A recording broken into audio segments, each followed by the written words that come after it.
Mulai. Wis. Bismillahirrahmanirrahim. Assalamualaikum Assalamualaikum warahmatullahi wabarakatuh.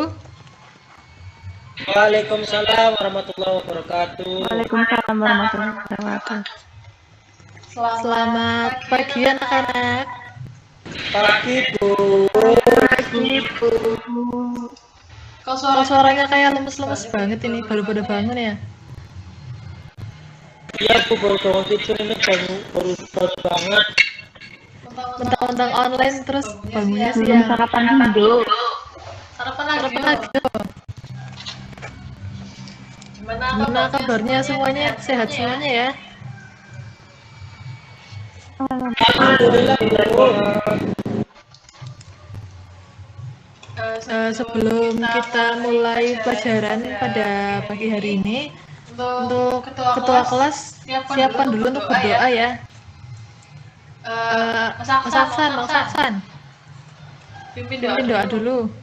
Iya Bu.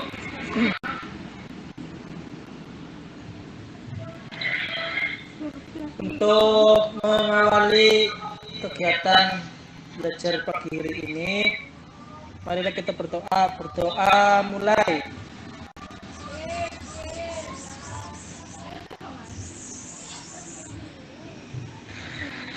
Selesai. Beri salam. Assalamualaikum warahmatullahi wabarakatuh.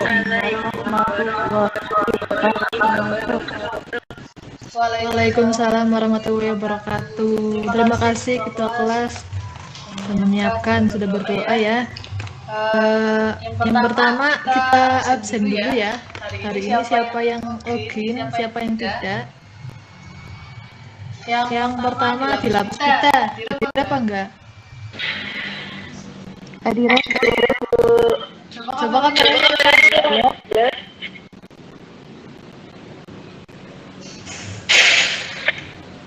Udah mandi ya?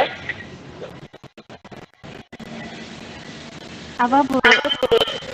Bila udah mandi. Udah Bu.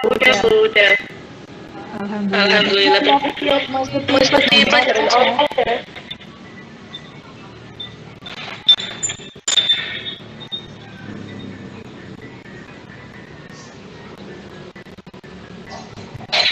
Selanjutnya Hadir Bu. coba Nih Bu, hadir. mantap. Lanjut. Diansyah. Sinyalnya nggak ada. Tadi ada ya, Diansyah.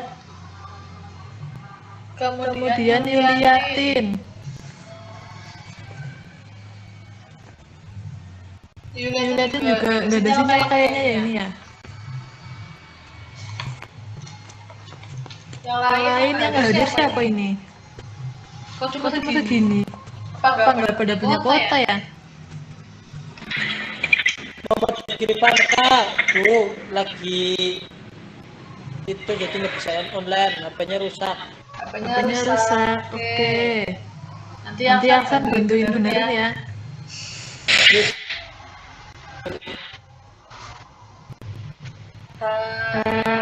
Baik untuk pertemuan kita pagi hari ini pelajarannya apa ya? Dasar desain grafis. Masih ingat pelajaran kemarin? Masih Bu, tapi Masih ingat ya? sedikit lupa Bu. Sedikit lupa, kalau lupa kita coba ingat-ingat lagi ya. Di sini kita guru mau bagikan kelihatan apa enggak?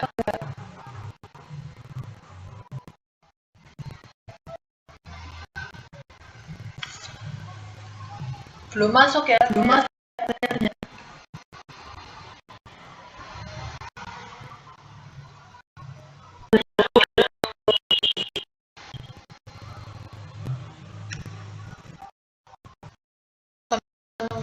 sambil menunggu layarnya bisa layarnya dibagikan. coba ibu Jelaskan sedikit ya. sedikit ya. Kita ulang kembali sedikit materi pada pertemuan sebelumnya tentang dasar desain grafis.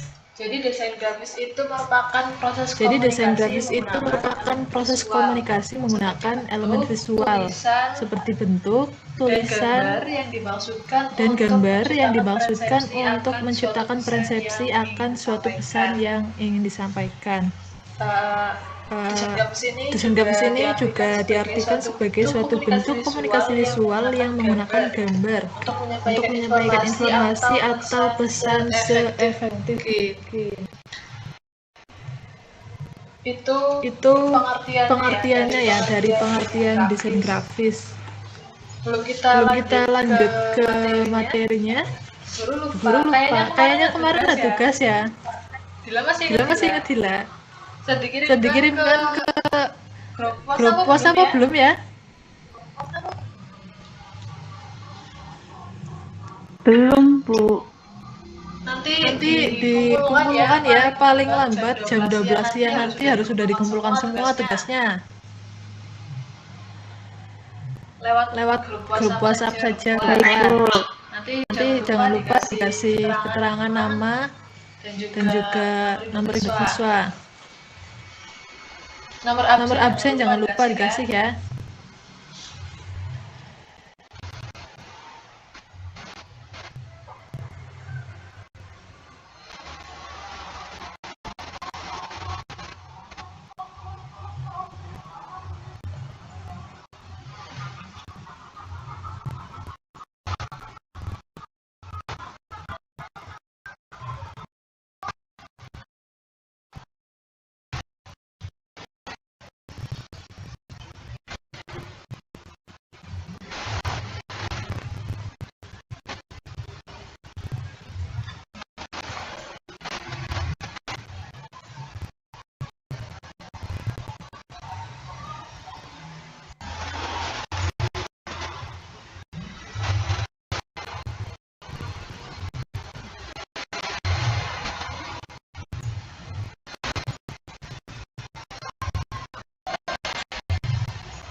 Layarnya sudah kelihatan ya.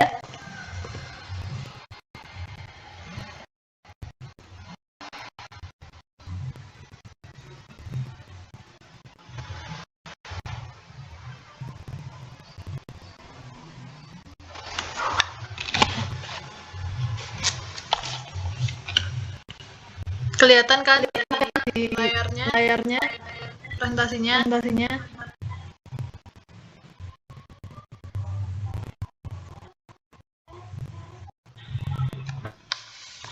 Kelihatan, Bu. Kemarin kan kita sudah membahas sedikit tentang pengertian desain grafis dan juga unsur-unsurnya. Nah, sekarang kita akan lebih membahas unsur-unsurnya lebih lanjut lagi. Yang pertama unsur tata letak. Jadi unsur tata letak ini merupakan bagian-bagian unsur yang terpisah yang selanjutnya ditata dan diletakkan pada suatu ruang untuk menjadi kesatuan yang memiliki makna dalam pembuatan sebuah karya desain. Sebagai contohnya adalah unsur garis. Nah, unsur garis ini tebal maupun tipis sangat mempengaruhi dari pesan yang disampaikan. Kalau garis tebal itu mengandung arti yang tegas dan jelas ya. Kalau sedangkan garis yang tipis mengandung kesan halus atau samar-samar. Nah, berikut ini merupakan unsur-unsur tata letak dalam menunjang desain grafis. Yang pertama tadi ada unsur garis. Elemen garis merupakan elemen yang pertama dan yang paling dasar dalam unsur tata letak. Jadi dalam menggambar garisnya adalah goresan pena atau pensil. Dalam desain grafis ada dua titik yang saling terhubung. Garis ini berguna untuk membagi ruang dan mengarahkan pandangan ke lokasi tertentu. Misalnya bagaimana caranya majalah menggunakan garis untuk memisahkan konten, judul, dan panel samping. Kemudian garis juga memiliki sifat memanjang dan memiliki arah tertentu. Walaupun garis memiliki sifat ketebalan, garis tetap mempunyai sifat dimensi panjangnya, sehingga garis sering disebut sebagai unsur satu dimensi. Contohnya ini ya, kelihatan nggak? Contoh garisnya, gambar garis.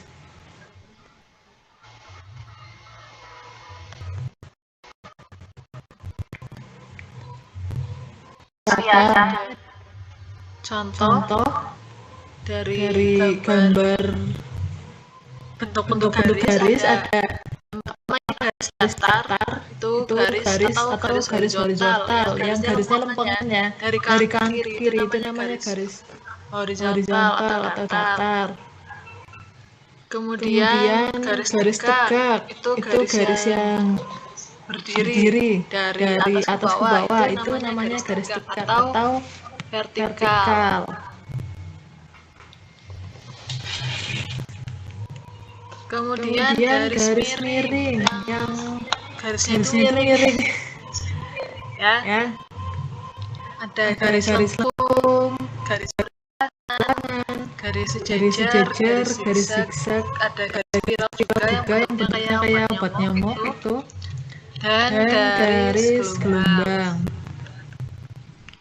Itu bentuk-bentuk garis, jenis garis. Jadi garis ini dimaknai sebagai batas limit dari bidang dan warna.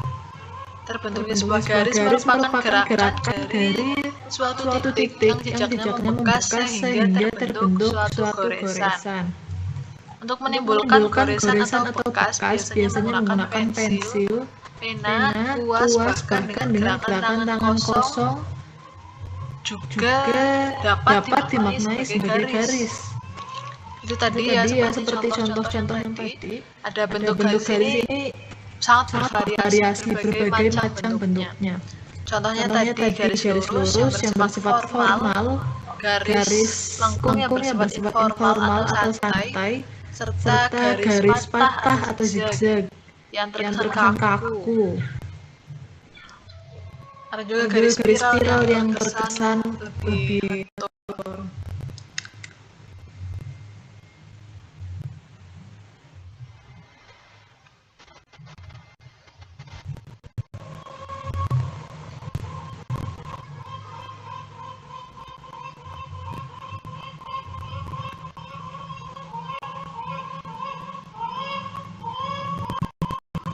Kemudian selanjutnya yaitu fungsi garis. Dalam teori tata letak, garis ini memiliki beberapa fungsi, yakni sebagai berikut. Yang pertama, sebagai pembatas tepi bidang atau objek untuk memberikan representasi atau citra struktur bentuk dan juga bidang. Jadi garis ini untuk memberikan batas di tepi suatu objek ya. Kemudian yang kedua itu menciptakan nilai ekspresi seperti nilai gerak atau dinamika, nilai irama dan nilai arah. Itu fungsi yang kedua dari unsur tata letak garis. Kemudian yang ketiga, fungsi garis ini memberikan kesan pada visual design seperti tegas, luas, dan juga dinamis. Jadi meskipun garis itu kayaknya kelihatan cuma kayak gitu, tapi ada fungsinya ya. Kemudian jenis garis. Jenis garis ini seperti yang tadi Ibu sebutkan contohnya, ada garis horizontal, vertikal, dan sebagainya. Itu ada maknanya. Penggunaan garis-garis tersebut tidak hanya sebagai ketok lah. Ibaratnya itu ada maknanya dari masing-masing penggunaan garis. Yang pertama, garis horizontal itu garis yang mendatar dari kanan ke kiri, memberikan sugesti ketenangan atau hal yang tak bergerak. Kemudian ada garis vertikal, itu memberi stabilitas, kekuatan atau kemegahan. Itu namanya garis vertikal. Kemudian ada garis diagonal, berarti tidak stabil, sesuatu yang bergerak atau dinamis. Kemudian kalau garis lengkung itu seperti S, berarti grace atau keanggunan. Kemudian kalau garis zigzag berarti bergairah, semangat, dinamis, atau gerak cepat. Ada juga garis bending upright yang berarti sedih, lesu, atau duka. Nah, itu garis-garisnya masih banyak ya, jenisnya ada 13. Ada diminishing perspective, concentric arc, pyramid, conflicting upward spray, dan garis inverted perspective. Itu masing-masing ada maknanya. Nanti materinya guru bagikan, nanti kalian tinggal baca sendiri ya. Kita ini adalah membuat garis pada aplikasi pembuatan desain garis, yaitu pada aplikasi CorelDRAW. Itu kelihatan ya gambarnya.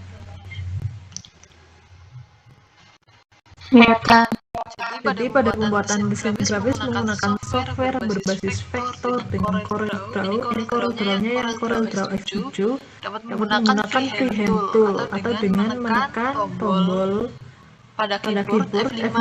Sedangkan tebal atau tipis garis menggunakan outline dengan klik tanda pen tool di pojok bawah. Nah, ini contohnya ya, gambarnya tampilan pada CorelDRAW itu seperti itu. Kalau kita mau bikin garis menjadi lengkung, yang tadinya lempeng jadinya lenggok gitu, zigzag atau bisa lancip. Caranya dengan menggunakan shape tool atau dengan menggunakan tombol F10. Nanti di pertemuan selanjutnya kita akan praktek menggunakan aplikasi CorelDRAW ini. Selanjutnya itu unsur bidang. Jadi bidang ini merupakan unsur tata letak berupa objek yang mempunyai dimensi panjang dan lebar atau bersifatnya pipih. Sedangkan yang mempunyai panjang, lebar, dan tinggi disebut bentuk yang memiliki volume. Bidang ini bersifat dua dimensi, sedangkan bentuk bersifat tiga dimensi. Itu tadi kalau bidang bedanya bidang dan bentuk. Kalau bidang itu cuma dua dimensi. Kayak contohnya persegi itu kan cuma ada panjang dan lebarnya, kepeng ya, namanya bidang. Kalau bentuk itu contohnya kayak kotak, ada ruangnya, mempunyai panjang, lebar, dan tinggi. Jadi bidang ini dapat terbentuk karena titik kedua ujung garis yang bertemu atau terjadi karena satuan warna. Bidang beraturan yang dikenal orang umumnya seperti kotak ya, atau lingkaran, dan juga segitiga itu bidang yang umum. Ini contohnya ya. Ada yang tahu ini gambar apa aja ini?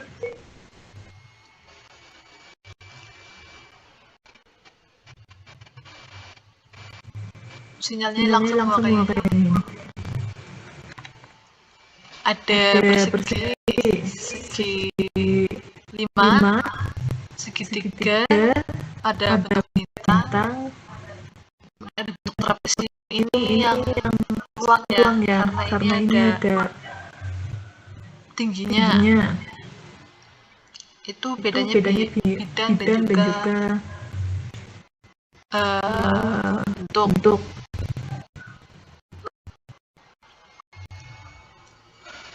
Kemudian bidang juga dapat tersusun dari komposisi huruf-huruf yang dirangkai secara kreatif, sehingga dapat menyampaikan pesan tertentu. Jadi desain ini seperti gambar Garuda ini, itu terdiri dari huruf-huruf yang dirangkai secara kreatif. Dari tulisan apa itu, ada Garuda, merah putih, Indonesia, menjadi bentuk burung Garuda. Itu desain ya. Nah, untuk membuat bidang ini dengan berbagai macam bentuk pada aplikasi atau software CorelDRAW itu dengan cara klik pada shape tool atau dengan menekan tombol F6. Nanti akan muncul toolnya seperti ini. Ada untuk bentuk polygon, star, complex star, sphere, dan sebagainya. Kalau untuk memodifikasi bentuk dari objek yang dibuat menggunakan perintah seperti dual, intersect, atau trim, itu ada di atas seperti ini. Kelihatan ya? Seperti yang garis tadi, bidang ini juga ada maknanya. Contohnya seperti bidang horizontal dan vertikal yang memberikan kesan tenang, statis, stabil, dan teratur. Kemudian bidang bundar memiliki kesan santai, stabil, atau gerak. Sedangkan bidang segitiga memberikan kesan statis maupun dinamis. Dan juga bidang bergelombang yang memberikan kesan irama, kehidupan, dan juga gerak.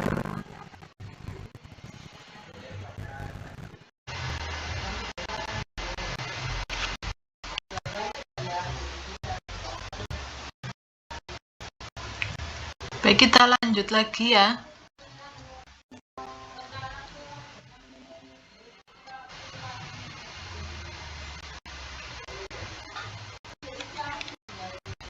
Selanjutnya itu unsur ilustrasi.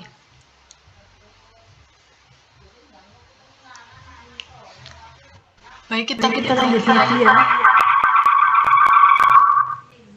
Selanjutnya yaitu unsur ilustrasi. Jadi gambar ilustrasi adalah gambar yang menjelaskan suatu pengertian yang berfungsi menghiasi buku atau majalah dan surat kabar pada kolom-kolom tertentu.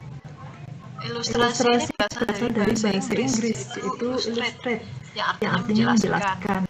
Selain itu, gambar ilustrasi juga berasal dari kata yang artinya gambaran angan-angan yang menyerupai hiasan belaka. Gambar ilustrasi ini termasuk dalam seni rupa dua dimensi yang bertujuan memperjelas suatu pengertian. Fungsi khusus dari ilustrasi ini diantaranya yang pertama, memberikan bayangan setiap karakter di dalam cerita. Yang kedua, memberikan bayangan bentuk alat-alat yang digunakan di dalam tulisan ilmiah.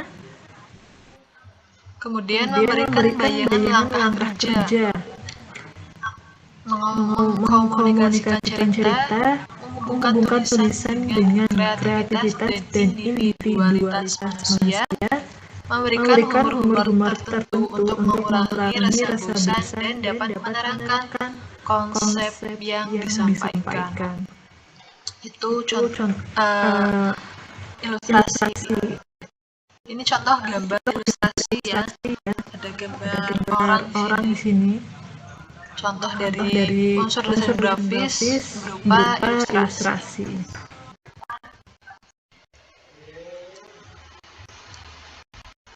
Untuk ilustrasi ini ada beberapa teknik. Yang pertama itu teknik gambar tangan atau hand drawing. Teknik hand drawing ini dibuat secara keseluruhan menggunakan tangan. Jadi dengan memberikan ekspresi dan karakter tertentu untuk mendukung media komunikasi grafis yang dibuat. Misalnya iklan, poster, baliho, dan sebagainya. Ini contoh dari teknik hand drawing ya.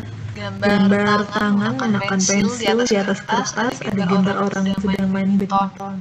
Itu contoh dari ilustrasi hand drawing. Kemudian ada ilustrasi dengan teknik fotografi. Jadi ilustrasinya dihasilkan dengan teknik fotografi menggunakan kamera manual maupun digital. Foto yang dihasilkan dengan kamera digital memungkinkan adanya pengolahan lebih lanjut dan langsung tanpa scanning di komputer untuk memberikan ekspresi ataupun ilustrasi tertentu sesuai keinginan. Jadi objek fotografi ini menjadi lebih realistis, eksklusif, dan persuasif dalam penyataan teknik hand drawing Dan teknik fotografi ini juga dapat digabung. Kemudian ada unsur tipografi atau typografi. Ini merupakan salah satu elemen dari dunia desain grafis yang unik ya. Jadi dalam hal ini tipografi ini bukan hanya sekedar elemen bacaan, melainkan unsur seni yang luar biasa. Tipografi dapat dikatakan sebagai bahasa yang dapat dilihat. Jadi typografi merupakan suatu ilmu dalam memilih dan menata huruf dengan pengaturan penyebarannya pada ruang-ruang yang tersedia dan untuk menciptakan kesan tertentu sehingga dapat menolong pembaca untuk mendapatkan kenyamanan membaca semaksimal mungkin. Seni tipografi ini merupakan karya atau desain yang menggunakan pengaturan huruf sebagai elemen utama. Itu pengertian dari unsur tipografi. Jadi, ini perkembangan tipografi. Saat ini itu sudah mengalami perkembangan dari fase penciptaan dengan tangan hingga menggunakan komputer. Yang pertama jenis dan karakteristik huruf. Itu menurut Suryanto tahun 2011, huruf ini diklasifikasikan ke dalam beberapa jenis. Yang pertama ada roman, bukan roman tulisan ya. Ciri dari huruf ini memiliki sirip atau kaki atau bahasanya itu serif yang berbentuk lancip pada ujungnya. Huruf roman ini memiliki ketebalan dan ketipisan yang kontras pada garis-garis hurufnya. Kesan yang ditimbulkan adalah klasik, anggun, lemah mulai, dan juga feminim. Ini contoh dari font roman seperti ini. Contohnya itu di huruf P, di ujungnya itu ada siripnya. Itu salah satu ciri dari huruf roman. Kemudian selanjutnya ada ejian. Jenis huruf ini memiliki ciri kaki atau sirip yang berbentuk persegi seperti papan dengan ketebalan yang sama atau hampir sama. Kesan yang ditimbulkan adalah kokoh, kuat, kekar, dan juga stabil. Itu contohnya huruf Egyptian. Selanjutnya ada sans serif. Kalau sans serif ini yang tanpa sirip. Kesan yang ditimbulkan oleh huruf jenis ini adalah modern, kontemporer, dan juga efisien.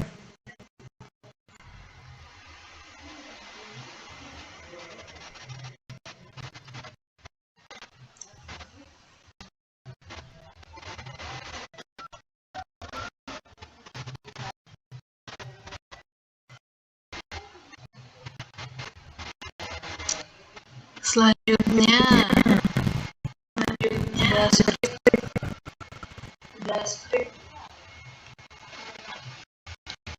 Huruf script ini menyerupai goresan tangan yang dikerjakan dengan mirip-mirip goresan tangan. Biasanya miring ke kanan. Jadi kesan yang ditemukan adalah sifat pribadi dan akrab. Ini penggunaan huruf script.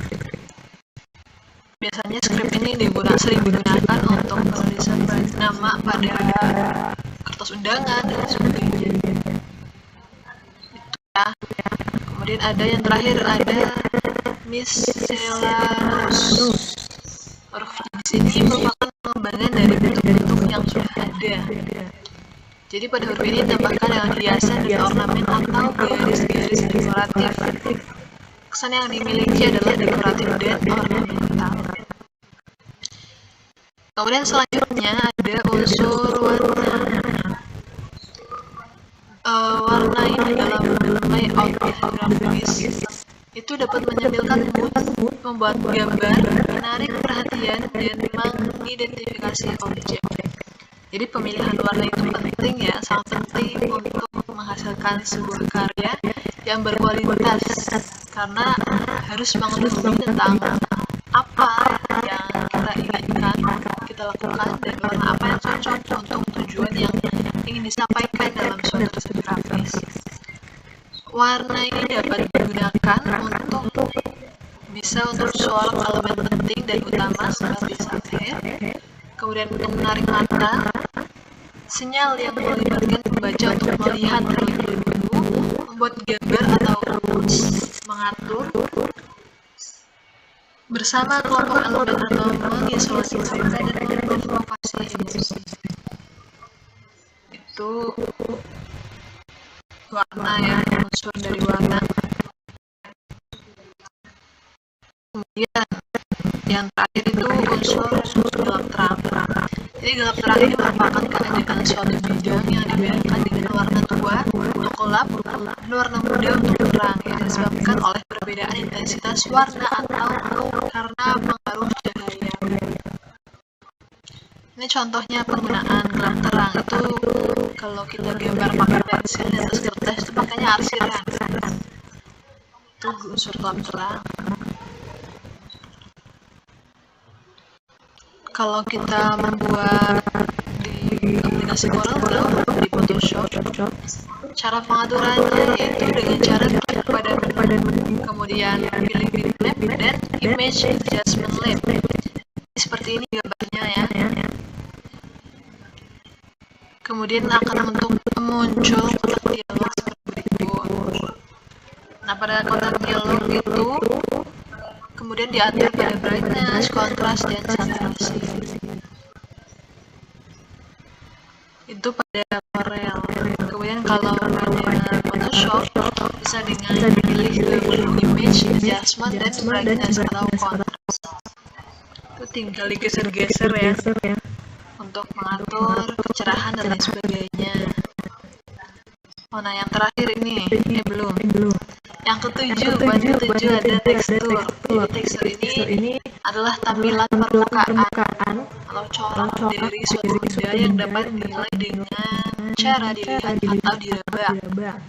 Pada praktiknya tekstur ini sering dikategorikan sebagai corak dari suatu permukaan benda, seperti permukaan karpet, baju, kulit, kayu, dan lain sebagainya. Nah, yang terakhir adalah ruang. Ruang ini merupakan unsur yang dapat bersifat nyata. Jadi dalam karya seni dimensi, kita dapat merasakan sensasi ruang ketika melihat ataupun berada di dalamnya. Nah, dalam karya dua dimensi, kita hanya dapat berhayal tentang ruang karena tidak ada gambarannya.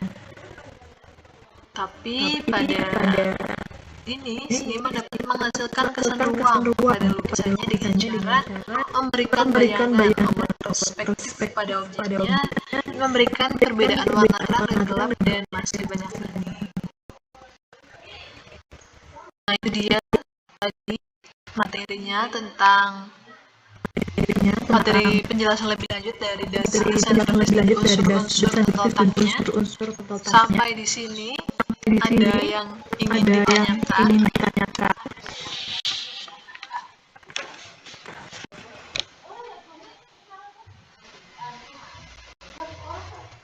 Dila, tanya Dila.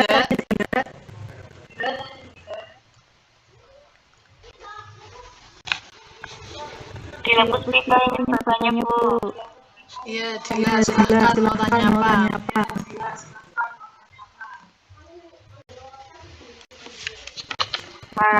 Apakah untuk membuat lukisan hanya bisa pakai CorelDRAW, Bu?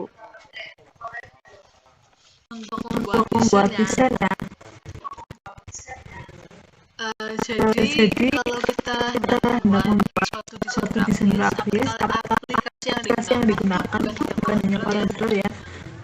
Aplikasinya itu meliputi seperti CorelDRAW, ada Photoshop, ada juga Adobe Illustrator. Kemudian kalau yang bawaan dari Windows itu biasanya ada Paint, itu juga bisa. Cuman dan masih banyak lagi, hanya saja yang lebih sering digunakan, lebih umum digunakan itu biasanya untuk CorelDRAW. Ada yang ingin ditanyakan lagi?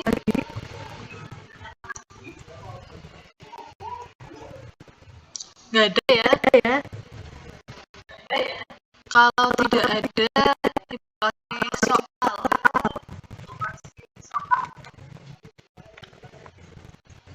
Langsung saja Langsung ya. saja ya.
Silahkan Ya, Bu.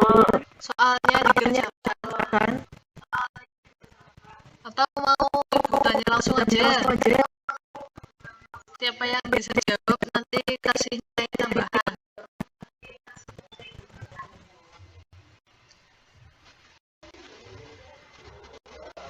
Bisa ya?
ya.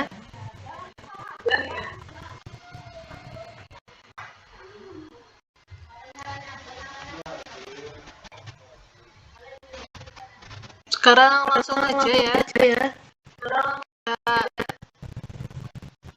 Koreksi bareng-bareng.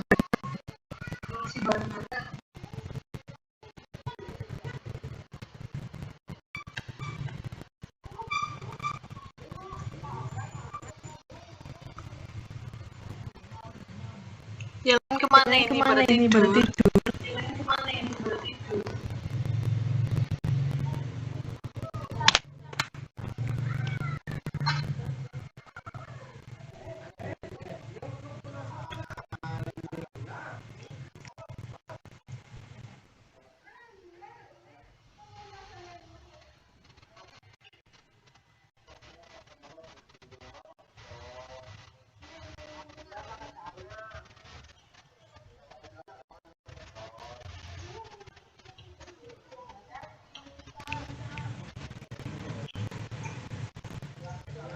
Kayaknya tidur semua. Kalau begitu soalnya nanti buat aja ya. Nanti soalnya kirim ke atau nanti tak kirim grup.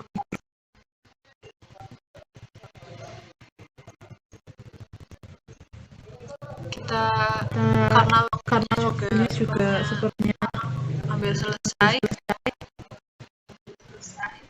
Kita ulangi lagi. Kita tarik kesimpulan dari pelajaran pada pagi hari ini. Jadi sebuah karya desain grafis yang baiknya harus memiliki beberapa kriteria dan komponen penting. Selain itu juga harus mengandung originalitas dari desain itu sendiri. Unsur penunjang grafis itu ada garis, itu elemen yang pertama dan yang paling dasar dalam unsur tata letak. Kemudian ada bidang, itu tata letak berupa objek yang mempunyai dimensi panjang dan lebar. Dan juga ada tipografi. Salah satu elemen dari dunia desain yang unik. Ini tipografi bukan hanya sekedar elemen bacaan, kan juga unsur seni yang luar biasa. Kemudian ilustrasi, gambar yang menjelaskan suatu pengertian yang berfungsi menghiasi buku atau majalah dan pada kolom-kolom tertentu. Kemudian warna, unsur ini menyampaikan mood, buat gambar, menarik perhatian dan mengidentifikasi objek. Kemudian gelap terang merupakan keadaan suatu bidang yang dibedakan dengan warna untuk gelap dan warna untuk terang. Kemudian tekstur merupakan tampilan permukaan atau dari suatu yang dapat dinilai dengan cara dilihat atau diraba. Dan yang terakhir adalah ruang kosong, itu unsur yang dapat bersifat semu maupun nyata. Mungkin sampai sini dulu temuan pada pagi hari ini.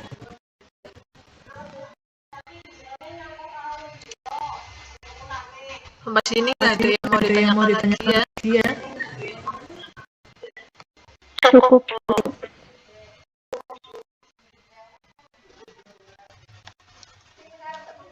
Ya kalau gitu Ibu maaf apabila ada kesalahan baik yang sengaja maupun yang tidak disengaja. Ada juga kendala sinyal ya. Sinyalnya nge-lag. Jadi kurang lancar. Mohon maaf yang sebesar-besarnya. Terima kasih. Komitorik. Wassalamualaikum warahmatullahi wabarakatuh. Silahkan bisa keluar dari Google Meet.